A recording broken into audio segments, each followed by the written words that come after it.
사랑의 참된 기원, 우리는 왜 하나님을 사랑하는가 평안하신지요? 우리의 마음을 채우는 수많은 감정들 가운데 가장 고귀하고 강력한 감정은 단연 사랑일 것입니다. 우리는 무언가를 사랑하고 누군가를 사랑하며 살아갑니다. 그런데 혹시 우리가 하나님을 향해 품는 그 사랑은 과연 어디에서부터 시작되는 것인지 깊이 생각해 보신 적이 있으십니까? 오늘 우리는 이 근원적인 질문에 대한 답을 찾아보고자 합니다. 이 메시지가 여러분의 마음에 깊은 울림을 주고 하나님의 은혜를 함께 나누는 통로가 되기를 소망합니다. 만약 이 말씀이 여러분에게 힘이 된다면 주변의 소중한 이들에게도 공유하여 더 많은 분들이 하나님의 크신 사랑을 함께 느낄 수 있도록 이끄는 축복의 도구가 되어주시길 부탁드립니다. 오늘 우리가 함께 묵상할 말씀은 요한일서 4장의 말씀입니다. 누구든지 예수를 하나님의 아들이라 시인하면 하나님이 그의 안에 거하시고 그도 하나님 안에 거하느니라. 하나님이 우리를 사랑하시는 사랑을 우리가 알고 믿었노니 하나님은 사랑이시라. 사랑 안에 거하는 자는 하나님 안에 거하고 하나님도 그의 안에 거하시느니라. 사랑 안에는 두려움이 없고 온전한 사랑이 두려움을 내쫓나니 우리가 그를 사랑함은 그가 먼저 우리를 사랑하셨음이라. 이 말씀을 바탕으로 19세기 영국의 위대한 설교가이자 설교의 황태자라 불렸던 찰스 스펄전 목사님의 깊은 통찰을 빌려 사랑의 본질에 대해 이야기 나눠보겠습니다. 지난 몇 주간 저는 아직 하나님을 알지 못하는 분들을 향해 복음을 전했습니다. 죄인 중에 괴수라 할지라도 그저 예수 그리스도를 바라보기만 하면 된다고 간절히 외쳤습니다. 구원을 받기 위해 선한 행위나 올바른 마음가짐 같은 준비물은 필요 없다고 있는 모습 그대로 십자가 아래로 나아와 용서의 보혈과 주 예수 그리스도의 공로를 받아들이면 된다고 말입니다. 그런데 문득 이런 생각이 들었습니다. 복음을 알지 못하는 누군가는 이렇게 질문할지도 모릅니다. 그렇게 값없이 용서를 선포하는 것이 과연 세상의 도덕성을 높이는 데 도움이 될까요? 가장 악한 죄인들까지 용서받을 수 있다는 말이 오히려 죄를 지어도 괜찮다는 면죄부가 되지는 않을까요? 어떻게 그런 가르침이 거룩함을 지향하는 복음이라 할 수 있습니까? 참으로 중요한 질문입니다. 그래서 오늘 우리는 한 걸음 더 나아가고자 합니다. 아무런 선함도 찾아볼 수 없는 사람들에게 먼저 다가가는 하나님의 복음이 어떻게 바로 그 사람들을 가장 고귀한 덕과 거룩함의 경지로 이끌어 가는지를 보여드리고자 합니다. 오늘 본문은 우리에게 그 답을 명확히 알려줍니다. 마음속에 복음이 심기면 그 마음은 하나님을 사랑할 수밖에 없게 된다는 것입니다. 우리가 그를 사랑함은 그가 먼저 우리를 사랑하셨음이라. 복음은 우리가 하나님을 사랑하고 있을 때 찾아오지 않습니다. 우리에게 그 어떤 선한 것도 기대하지 않습니다. 그저 성령님의 거룩한 능력과 함께 우리에게 다가와 우리가 아무리 깊은 죄악 속에 잠겨 있더라도 하나님께서 우리를 사랑하신다는 사실을 확증시켜 줄 뿐입니다. 그리고 이 놀라운 사랑의 선포가 낳는 결과가 바로 이것입니다. 그가 먼저 우리를 사랑하셨기에 우리도 그를 사랑하게 되는 것입니다. 여러분, 천국과 이 세상의 중간 지점에 서 있는 한 존재를 상상해 보십시오. 그는 천국에서 일어나는 일과 이 땅에서 일어나는 일을 모두 꿰뚫어 볼 수 있는 놀라운 능력을 가졌습니다. 인류가 타락하기 이전이었다면 그는 천국이라는 거대한 세계와 이 땅이라는 작은 세계 사이에 존재하는 완벽한 조화에 감탄했을 것입니다. 하늘에 장엄한 종이 울릴 때 그 거대한 종소리의 핵심음은 바로 사랑이었습니다. 빛나는 영혼들이 천국의 보좌 주위에 모여 주님을 찬양할 때 이 땅 역시 거룩한 제사장의 옷을 입고 순결한 찬양의 제사를 드리고 있었습니다. 그룹 천사들과 스랍 천사들이 거룩, 거룩, 거룩, 만군의 주 하나님을 외칠 때 비록 그 소리는 미약했을지언정 더없이 감미로운 화음이 낙원으로부터 울려 퍼졌습니다. 거룩, 거룩, 거룩, 만군의 주 하나님. 그곳에는 어떠한 불협화음도 어긋남도 없었습니다. 하늘의 웅장한 멜로디는 이 땅의 속삭이는 하모니와 완벽하게 일치했습니다. 사람의 마음은 곧 하나님의 마음과 같았습니다.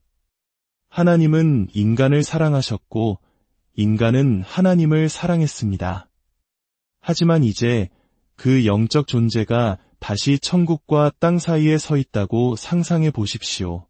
그의 귀에 들려오는 귀를 찢는 듯한 불협화음에 그는 얼마나 슬퍼할까요? 하나님께서는 말씀하십니다. 내가 너와 화목하였노라. 내가 내 죄를 사하였노라. 그러나 이 땅의 대답은 무엇입니까? 세상의 대답은 이것입니다. 인간은 하나님과 원수되었노라. 하나님은 화해의 손길을 내미셨지만 인간은 여전히 등을 돌리고 있습니다. 수많은 사람들이 악한 행실로 하나님과 적대 관계에 놓여 있습니다. 천사들이 하나님을 찬양할 때 이 땅에서 들려오는 소리는 잔인한 전쟁의 나팔 소리, 방탕한 자들의 외침, 음란한 자들의 노래 소리뿐입니다. 우주의 위대한 조화 속에서 이 얼마나 끔찍한 불협화음입니까? 본래 이 세상은 우주라는 거대한 하프에 연결된 하나의 아름다운 현과 같았습니다. 전능하신 분이 그 은혜로운 손가락으로 하프를 연주하실 때 온 세상에서는 오직 찬양의 소리만이 울려 퍼졌습니다. 그러나 이제 그 현은 끊어져 버렸습니다. 은혜로 다시 이어진 부분이 있다 할지라도 여전히 완벽한 음을 내지 못하고 있습니다. 그곳에서 흘러나오는 소리에는 감미로움은 거의 없고 불협화음만이 가득합니다. 하지만 빛나는 영이여, 그 자리를 지키며 기다리십시오. 그날은 뜨거운 바퀴를 돌리며 빠르게 다가오고 있습니다. 이 세상이 다시 낙원이 될 그날이 오고 있습니다. 처음에는 이 땅의 죄를 씻기 위해 피 흘리고 고난받으러 오셨던 예수 그리스도께서 두 번째는 이 땅을 영광으로 옷 입히기 위해 다스리고 정복하러 오실 것입니다. 그리하여 마침내 당신은 다시 한번 영원한 조화의 소리를 듣게 될 것입니다. 이 땅의 종소리가 다시 하늘의 멜로디에 맞춰지고 영원한 합창에 그 어떤 빈자리도 없이 완벽한 음악이 완성될 것입니다. 그렇다면 어떻게 이 모든 일이 가능해질까요? 어떻게 이 세상은 회복될 수 있을까요? 태초에 하늘과 땅 사이의 조화가 존재했던 이유는 그 둘 사이에 사랑이 있었기 때문입니다. 그리고 우리가 마침내 그 완전한 조화가 회복될 것이라 희망하는 이유 역시 바로 이것입니다. 하나님께서 이미 우리를 향한 그의 사랑을 나타내 보이셨고 그 사랑에 감동된 마음들이 이제 그분을 사랑하기 시작했기 때문입니다. 그 사랑이 점점 더 많아지고 온전히 회복될 때 우주의 하모니는 다시 완성될 것입니다. 이제 본격적으로 말씀 속으로 들어가 보겠습니다.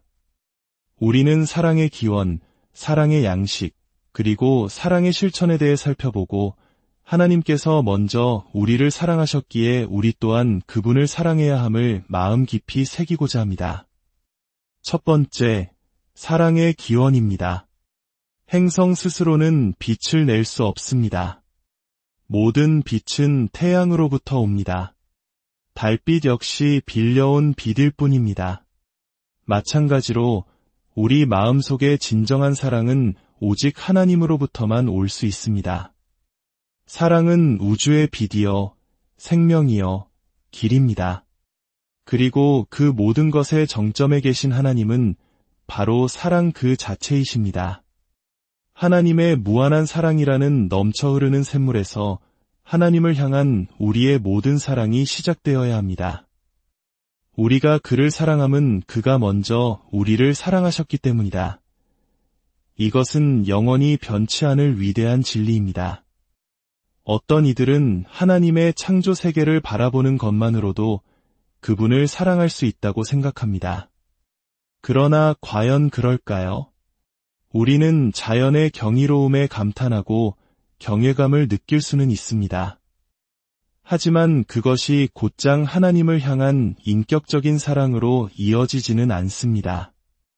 역사는 오히려 그 반대를 증명합니다. 하나님의 솜씨가 가장 찬란하게 빛나고 그분의 선물이 가장 풍성하게 쏟아지는 곳에서 인간은 오히려 가장 타락했고 하나님을 가장 쉽게 잊었습니다. 또 어떤 이들은 인간의 본성, 즉 자유의지만으로 하나님을 사랑하는 경지에 이를 수 있다고 가르칩니다. 하지만 우리의 경험은 무엇을 말합니까?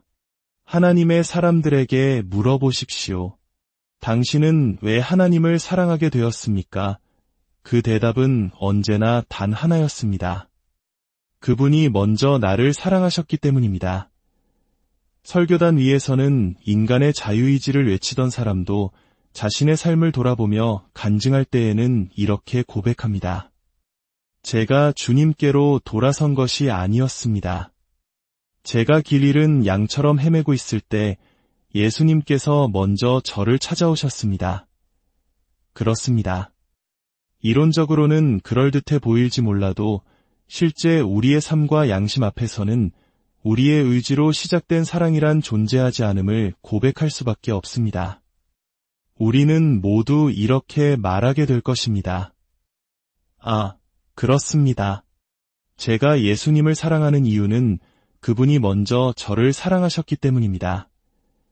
우리를 향한 하나님의 사랑이야말로 우리 마음속 사랑의 유일한 부모입니다. 차가운 감탄은 누구나 할 수 있지만 뜨거운 사랑의 불길은 오직 하나님의 성령께서 지펴주셔야만 타오를 수 있습니다. 때로는 우리 같은 존재가 어떻게 하나님을 사랑하게 되었는지 생각하면 경이로울 따름입니다. 우리의 사랑이 대체 무엇이기에 하나님께서 십자가 위에서 죽으신 구속주의 붉은 옷을 입고 우리에게 사랑을 구하셨을까요? 우리가 하나님을 사랑했다면 그것은 당연한 도리였을 것입니다. 그러나 우리가 반역하고 등을 돌렸을 때에도 주님은 우리의 사랑을 포기하지 않으셨습니다. 이것이야말로 진정한 경의입니다. 그분이 모든 영광을 버리고 이 땅에 오신 것도 놀라운 일이지만 더 놀라운 것은 그분이 우리를 위해 죽으신 후에도 우리는 여전히 그분을 사랑하지 않았다는 사실입니다. 우리는 반항했고 복음을 거부했으며 성령님을 대적했습니다. 그러나 주님은 말씀하셨습니다. 나는 반드시 저들의 마음을 얻을 것이다. 그리고 주님은 우리를 쫓아오셨습니다. 때로는 우리를 질병으로 낮추시며 말씀하셨습니다. 내가 이들을 회복시키면 분명 나를 사랑하게 될 것이다. 또 때로는 우리에게 풍성한 복을 주시며 말씀하셨습니다. 이제는 분명 나를 사랑하겠지. 그러나 우리는 여전히 반역했습니다. 마침내 전능하신 하나님께서 그분의 능력을 나타내셨습니다.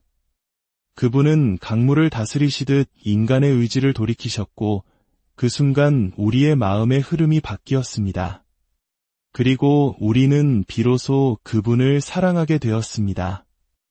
하나님께서 그의 아들을 우리의 구원자로 보내신 그 사랑을 볼 수 있게 되었기 때문입니다. 우리의 마음속에 있는 하나님을 향한 사랑은 그분이 먼저 우리에게 부어주신 사랑의 씨앗이 없었다면 결코 싹틀 수 없었을 것입니다. 두 번째, 사랑의 양식입니다. 우리 마음속에 태어난 사랑은 신성하게 양육되어야 합니다. 하나님을 향한 사랑은 이 세상의 척박한 토양에서 저절로 자라는 식물이 아닙니다.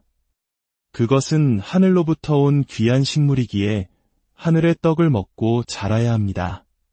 그렇다면 사랑은 무엇을 먹고 자랄까요? 바로 사랑을 먹고 자랍니다. 사랑을 낳은 것이 곧 사랑의 양식이 되는 것입니다. 우리가 하나님을 사랑하는 힘과 동기는 우리를 향한 그분의 사랑을 끊임없이 기억하고 맛보는 데서 나옵니다. 갓 태어난 신앙인에게는 부드러운 젖이 필요하듯이 우리의 첫사랑은 우리가 받은 은혜에 대한 감사함이라는 양식을 먹고 자랍니다. 어린 그리스도인에게 왜 그리스도를 사랑하냐고 물으면 그는 이렇게 대답할 것입니다. 그분이 피로 나를 사셨기 때문입니다. 하나님 아버지가 나를 위해 아들을 주셨기 때문입니다. 성령님이 내 마음을 새롭게 하셨기 때문입니다. 받은 은혜에 대한 감사, 이것이 우리 사랑의 출발점입니다. 그러나 신앙이 성숙해지면 우리는 다른 이유로 그리스도를 사랑하게 됩니다. 바로 그분이 사랑받으시기에 합당한 분이심을 깨닫기 때문입니다. 이제 우리는 개인적인 구원의 문제를 넘어 그분의 성품이 얼마나 아름다운지, 그분의 사랑이 얼마나 위대한지를 깨닫고 그분 자체를 사랑하게 됩니다. 주님, 처음에는 저에게 주신 선물 때문에 주님을 사랑했습니다. 하지만 이제는 주님의 그 영광스러운 모습 자체만으로도 주님을 사랑합니다. 하지만 기억하십시오. 이 성숙한 사랑 역시 처음에 그 순수한 감사를 잊어서는 안 됩니다. 우리를 향한 그분의 자비로우심을 기억하는 것이야말로 우리 사랑의 가장 근본적인 토대입니다. 혹 우리의 사랑이 병들고 차가워질 때가 있다면 그 사랑을 회복시킬 유일한 양식은 바로 처음에 먹었던 그 양식입니다. 우리의 사랑이 태어난 곳으로 돌아가야 합니다. 우리의 사랑은 어디에서 태어났습니까? 아름다운 자연 속에서 태어났습니까? 아닙니다. 시내산의 불길 속에서 태어났습니까? 아닙니다. 변화산의 영광 속에서 태어났습니까? 아닙니다. 우리의 사랑이 태어난 곳은 예수님께서 핏방울 같은 땀을 흘리시던 겟세마네 동산입니다. 빌라도의 뜰에서 채찍에 맞아 살점이 찢기시고 침뱉음과 조롱을 당하시던 그곳에서 우리의 사랑은 자라났습니다. 그리고 마침내 죽어가는 하나님의 아들의 신음소리와 그분의 몸에서 떨어지는 핏방울 아래 갈보리 십자가 위에서 우리의 사랑은 온전히 양육되었습니다. 하나님의 자녀들이여, 증언해 주십시오. 여러분의 사랑은 십자가 아래가 아니고서는 그 어디에서도 싹트지 않았을 것입니다. 만약 여러분의 사랑이 병들었다면 그 사랑을 데리고 겟세마네 동산으로 가십시오. 빌라도의 뜰에 서서 흐르는 보혈을 바라보게 하십시오. 십자가로 데려가 피 흘리는 어린 양을 다시 한번 바라보게 하십시오. 분명 난쟁이 같았던 당신의 사랑은 거인처럼 자라날 것이며 꺼져가던 불꽃은 활활 타오르는 불길이 될 것입니다. 그렇게 회복된 사랑은 이제 더 넓은 곳으로 나아가야 합니다. 사랑이라는 독수리여, 날개를 펴고 영원의 창공을 향해 날아오르십시오. 세상이 창조되기 전부터 하나님께서 당신을 사랑하셨다는 사실을 기억하십시오. 당신이라는 존재가 있기도 전에 해와 달과 별들이 하나님의 마음속에서 잠자고 있을 때 하나님은 이미 당신의 이름을 그리스도의 손바닥과 마음에 새기셨습니다. 이 사실이 당신의 마음을 뜨겁게 하지 않습니까? 이제 당신의 삶의 여정을 돌아보십시오. 주님께서 당신을 광야에서 어떻게 인도하셨는지, 어떻게 먹이시고 입히셨는지, 당신의 불평과 반역을 어떻게 참아주셨는지 기억하십시오. 당신의 모든 고난 속에서 그분의 은혜가 어떻게 충분했는지, 당신의 모든 죄악 속에서 그분의 보혈이 어떻게 용서가 되었는지 떠올려 보십시오. 그리고 마침내 미래를 향해 날아오르십시오. 그분의 첫사랑은 결코 끝나는 사랑이 아닙니다. 그분은 알파와 오메가여, 처음과 마지막이십니다. 당신이 사망의 음침한 골짜기를 지날 때에도, 요단강의 차가운 물결 속에 설 때에도 죽음조차 당신을 그의 사랑에서 끊을 수 없습니다. 그 어떤 피조물이라도 우리를 우리 주 그리스도 예수 안에 있는 하나님의 사랑에서 끊을 수 없음을 믿으십시오. 이것이야말로 우리 사랑의 영원한 양식입니다. 우리가 그를 사랑함은 그가 먼저 우리를 사랑하셨고 그 사랑은 영원히 계속될 것이기 때문입니다. 마지막으로 사랑의 실천입니다. 하나님의 자녀들이여, 만약 그리스도께서 지금 이 땅에 계신다면 여러분은 그분을 위해 무엇을 하시겠습니까? 아마도 우리는 마지막 남은 빵 한 조각이라도 그분께 드리고 내 입술이 불타더라도 그분께 마실 것을 드리며 내가 추위에 떨더라도 내 옷을 벗어 그분을 덮어드릴 것이라 말할 것입니다. 그분을 위해서라면 내 몸이 불사름을 당한다 해도 기꺼이 감당할 것이라 고백할 것입니다. 우리는 정말 그럴 수 있을까요? 여기 중요한 질문이 있습니다. 여러분은 그리스도의 신부와 자녀들이 지금도 이 땅에 있다는 사실을 아십니까?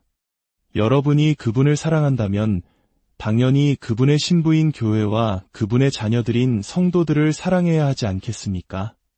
혹시 우리는 그리스도의 몸의 일부만을 사랑하고 있지는 않습니까? 내가 속한 교파는 사랑하지만 다른 교파는 멸시하고 있지는 않습니까? 우리가 진정으로 그리스도를 사랑한다면 그의 모든 백성을 사랑해야 합니다. 어떤 교단이 부흥하든 어떤 교회가 성장하든 함께 기뻐하고 축복해야 합니다. 그들 안에 하나님의 은혜가 있다면 그는 나의 형제여 자매이기 때문입니다.